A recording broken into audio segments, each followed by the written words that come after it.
হঠাৎ করে কারেন্ট চলে যায়। আমার ভাসুর আমার ঘরে ঢুকে পড়ে,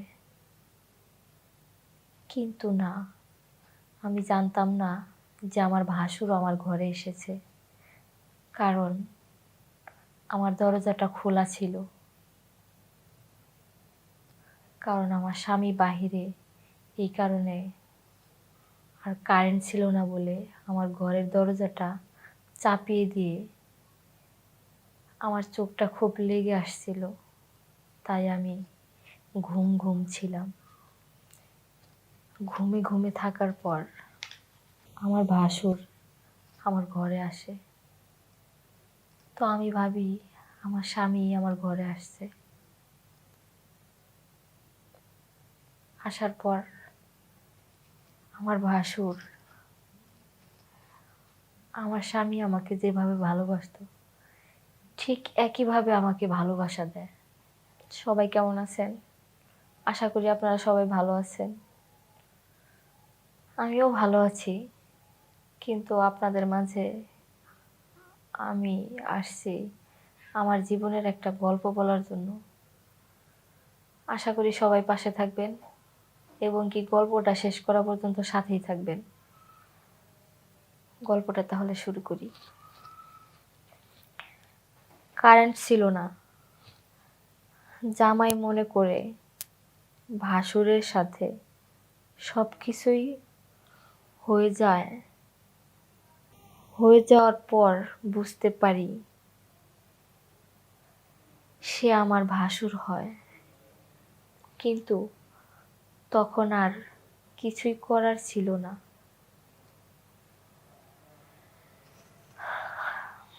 যা হবার হয়েছে সেটা চিন্তা করে লজ্জা করলে কি আর ফেরত পাওয়া যাবে? এটা এখন পর্যন্ত কেউ জানে না, শুধু আমিই জানি আর আমার ভাসুর জানে।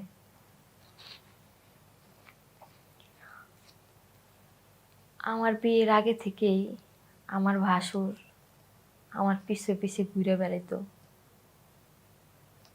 তো তখন তাকে আমার পাত্তা দেওয়া হয় নাই, কারণ বিয়ে শাদী এগুলো আমার মাথায় ছিল না। তারপর বাবা মা দেখে তারই ভাইয়ের সাথে আমাকে বিয়ে দিল। কার সাথে বিয়ে দিল? যে ছেলেটা আমাকে পছন্দ করতো, আমার পিছে পিছে ঘুরে বেড়াইতো, তার সাথেই আমার বিয়ে দিল। বিয়ে হওয়ার পর 3-4 মাস আমার স্বামীর সাথে সংসার চলতেছিল।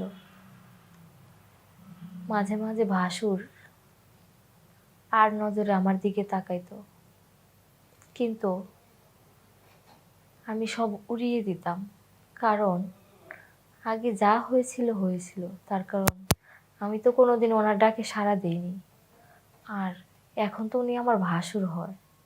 এখন আর উনি আমাকে কি বলবে, কি করবে, এটা চিন্তা করে কখনো আমি এটা মাথায় আনিনি। তারপর হঠাৎ একদিন রাতের বেলায় কারেন্ট ছিল না, আমার স্বামীও ঘরে ছিল না। বোঝেনি তো, গ্রামের বাড়িতে ছেলেরা বাহিরে বন্ধু বান্ধবের সাথে আড্ডা দেয়, গল্প করে করে রাত 10টা-12টায় বাড়িতে ফিরে। তাই আমার স্বামীও সেদিন বাহিরেই ছিল। হঠাৎ করে কারেন্ট চলে যায়। আমার ভাসুর আমার ঘরে ঢুকে পড়ে, কিন্তু না, আমি জানতাম না যে আমার ভাসুর আমার ঘরে এসেছে, কারণ আমার দরজাটা খোলা ছিল।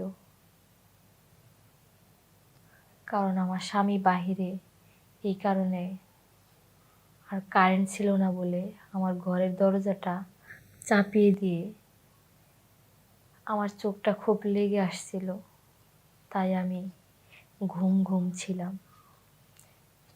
ঘুমে ঘুমে থাকার পর আমার ভাসুর আমার ঘরে আসে।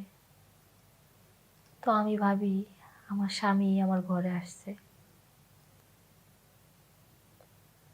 আসার পর আমার ভাসুর আমার স্বামী আমাকে যেভাবে ভালোবাসতো ঠিক একইভাবে আমাকে ভালোবাসা দেয়। তো আমি আমার স্বামী মনে করে তাকে জড়িয়ে ধরে তার সাথে আমি আমার মনের চাহিদা পূরণ করি।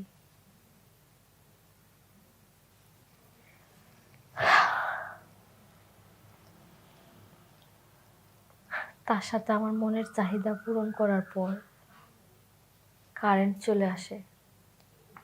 আর তখনই আমি বুঝতে পারি আমার ভাসুর।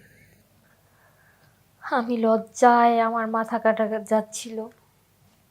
কি করব, কিভাবে আমি এই বাড়িতে থাকবো, কিভাবে আমার ভাসুরের সামনে আমার মুখ দেখাবো, আর আমার ভাসুরই বা কিভাবে আমার সাথে এই ধরনের কাজ করতে পারলো। যা কিছুই হোক, আমি তো তার ছোট ভাইয়ের বউ।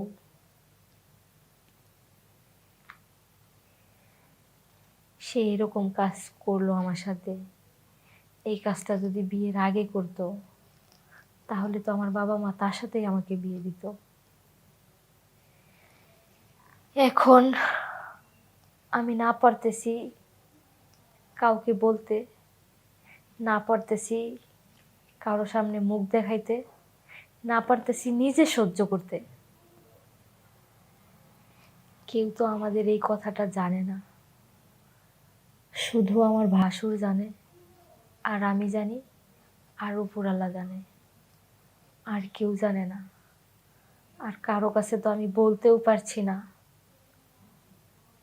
লজ্জায়, ঘৃণায়। কারণ আজ যদি আমি আমার স্বামীর কাছে এই কথা বলি, আমার সংসারটা ভেঙে যাবে। আমার শ্বশুর শাশুড়ি কারো কাছে যদি বলি তাহলে আমাকে বদনাম দিয়ে আমাকে এই বাড়ি ছাড়া করবে। আর এই সমাজের লোক আমাকে ধিক্কার জানাবে। তাই আমি সব কিছু মুখ বুঝে এখানেই পড়ে আছি। কি করার আছে আমার? কোথায় যাইতে পারি আমি? কার কাছে বলতে পারি? যার কাছে বললে আমার মনের কষ্টটা একটু হলেও কমে যাবে। ঘরের স্বামীর কাছে বলবো, সেও তো তার আপন ভাই। সে কি বিশ্বাস করবে আমার কথা? বিশ্বাস না করে উল্টো আমাকেই তো দোষারোপ করে বাড়ি থেকে বের করে দিতে পারে। এই কারণেই আমি সব কিছু মুখ বন্ধ করে এখানেই পড়ে আছি। কারণ আমি যদি আমার বাবার বাড়িতে যাই এখন, সবাই বলবে ওই তো অমুকের মেয়ে দুশ্চরিত্র ছিল। এই কারণেই অমুকের মেয়ে পারভিনকে বাড়ি থেকে বের করে দিয়েছে। আমার বাবা মা আমার জন্য লাঞ্ছিত হবে, মানুষের কথা শুনবে। আমি এটা কখনোই চাইনি, চাইও না। তাই আমি কারো কাছে বলি না। যাক, যা কিছু আছে আমার ভাগ্যেই। আমি কারো কাছে বলিনি, আর বলবও না। এতে আমার যা হওয়ার তাই হবে। যদি কোনোদিন আমার এই সংসার ছেড়ে চলে যেতে হয় তখন চলে যাব, কিন্তু এখন আমি কারো কাছে বলবো না। যাক, আমি আপনাদের উদ্দেশ্যে বলি, আপনাদের যদি কোনো বোনকে বা কোনো ভাইকে বিয়ে করান, আপনারা কেউ ভাইয়ের বউয়ের সাথে বা বোনকে বিয়ে দেওয়ার আগে সব কিছু যাচাই করবেন, তারপর বিয়ে দেবেন বা বিয়ে করাবেন। ছোট ভাইয়ের বউয়ের সাথে এরকম কাজ করবেন না। তার কারণ সেও তো আপনার ছোট বোন হইতে পারতো, বা তাকে আপনার ছোট বোন হিসাবে আপনি দেখতে পারতেন। এরকম অন্যায় করাটা ঠিক হয় নাই।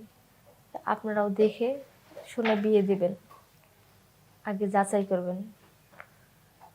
আপনাদের সবাইকে ধন্যবাদ। আসসালামু আলাইকুম। আল্লাহ হাফেজ।